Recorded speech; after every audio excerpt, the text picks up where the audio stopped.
Well, hello my lovelies, it's Murky Meg here. It's Saturday the 24th of September and this is the second video I've done today, and it is the second part in a series of videos that I'm going to be doing on the extract that has been released of Valentine Low's book, which is called Courtiers, the Hidden Power Behind the Crown, and it's going to be published on the 6th of October. Last video I spoke about Harry's frustrations and his fear of being eclipsed by Prince George. I've put a link in the top right hand corner. But today's video I'm going to be talking about the very start of Harry and Meghan's relationship and the new bombshell revelations, should I say, that has transpired from these extracts. Now, it's been said and claimed that from the very start of Harry and Meghan's relationship, when it was made public in 2016, that there was a massive invasion of privacy, and it's exactly what Harry feared. They were faced with hordes of journalists, and these journalists and the press were starting to troll through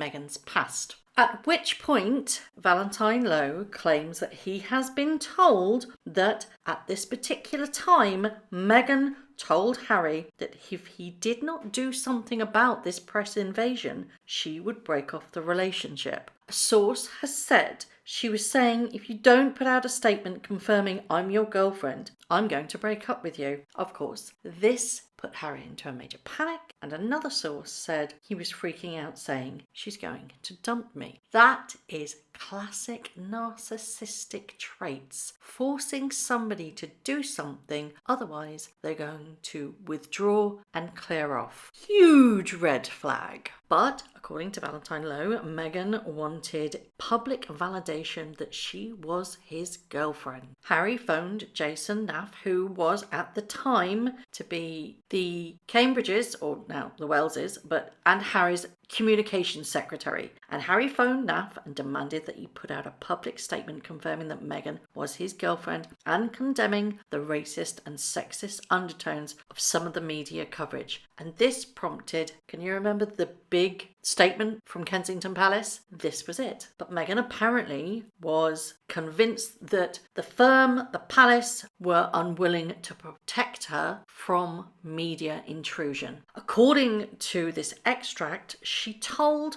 Harry's staff, I know how the palace works. I know how this is going to play out. You do not care about the girlfriend. And apparently this was only the start of it. 6 months before the couple announced that they were engaged, she apparently told one of Harry's advisors, I think we both know I'm going to be one of your bosses soon. What?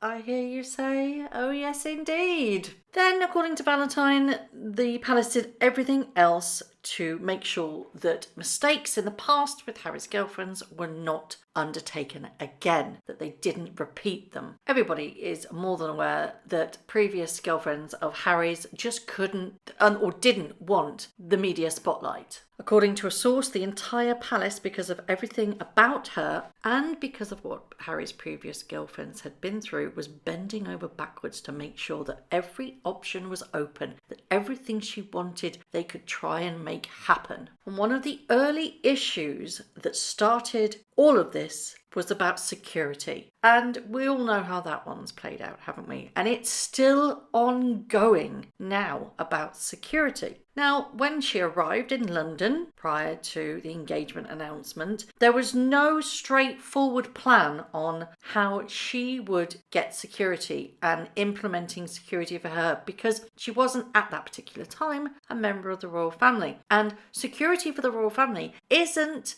sorted out by the royal family. It's the Home Office and the government. Now, apparently, Harry's private secretary at the time, Ed Lane Fox, who is a former captain in the Blues and Royals, argued that Meghan needed to be protected immediately. Apparently, according to a source, Ed had waged a huge battle to get them to understand that she would not be able to live her life without police protection. Meghan had no idea this was even happening, because we didn't want her to have another reason to think that she wasn't going to be welcomed. Ed did amazing things for her behind the scenes, but none of them were really appreciated. This took 2 months to implement, and unfortunately, the time that passed in actually having to implement these security measures and put them in place led to Harry and Meghan thinking that the palace were unwilling to provide her with the security that she needed, when in fact that was not the case, just purely wasn't there and needed to be sorted out. These things take time. You cannot just snap your fingers and let it happen. Unfortunately, this is where the rumblings of staff mistreatment started to happen. Senior aides apparently discreetly raised with the couple the difficulties caused by their treatment of staff. Staff need to be treated with respect. They need to be treated well and with some understanding, even when they're not performing to Harry and Meghan's specific standards. To which Meghan was said to have replied, "It's not my job to coddle people." What transpired then was her refusal or hesitancy to deal with more junior staff that William and Kate were used to dealing with. They were on their level. They were dealing with them on a day-to-day basis. Unfortunately, Meghan came along and she wanted to deal with more higher-up people. Unfortunately, this had the same knock-on effect with Harry. So the people that Harry was willing to deal with and work with pre-Meghan, now he refused to work with them and only would work with higher up level staff members. Can you see where this is going? Possibly. And apparently it was a small office that was dealing with all of this. There wasn't much of a pecking order, but the fact that Meghan wasn't given a senior member of staff, she took it as a direct insult. Now, my understanding when reading this particular part of the extract was this is where the trouble started to begin with staff. And this is where the tensions had started to seep in, that she'd got her foot well and truly through the door and under the table, and that she was above everybody else. That's my understanding from this particular extract, and of course I would love to know your thoughts on this. Now, there has been long rumoured rumblings that Meghan was extremely difficult to work with. Some say that was possibly because she was American and that Americans have a different work ethic to British, more laid-back people. No, you still need an element of respect, I firmly believe. I've been raised, you do not get respect unless you give respect. And there is so much more to come. So the next time I'm going to do a video, and it's going to be about what transpired with organising the wedding, I'm going to talk about Tiaragate. We have more information about that. And remember, this is just one extract from one book. And I've got so much to talk about with you. But first of all, I would love to know your thoughts. What do you think transpired behind palace doors? Do you think it was bam, straight in, you're going to do what I'm going to say, I'm marrying this prince, therefore I own your ass, basically?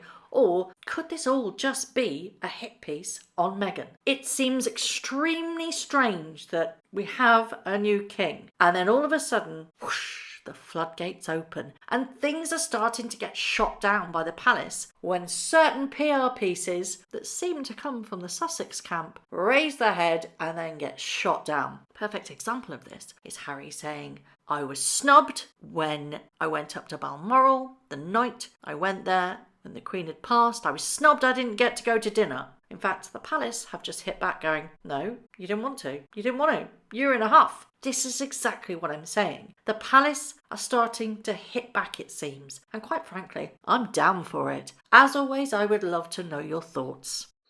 Thank you very much for watching. If you haven't already, please subscribe to my YouTube channel, hit the notification bell, and also that like button. I'd like to take this opportunity to thank all of my followers for all the tips and all the emails, DMs that everybody sends to me. It really is greatly appreciated. So thank you very much for watching once again.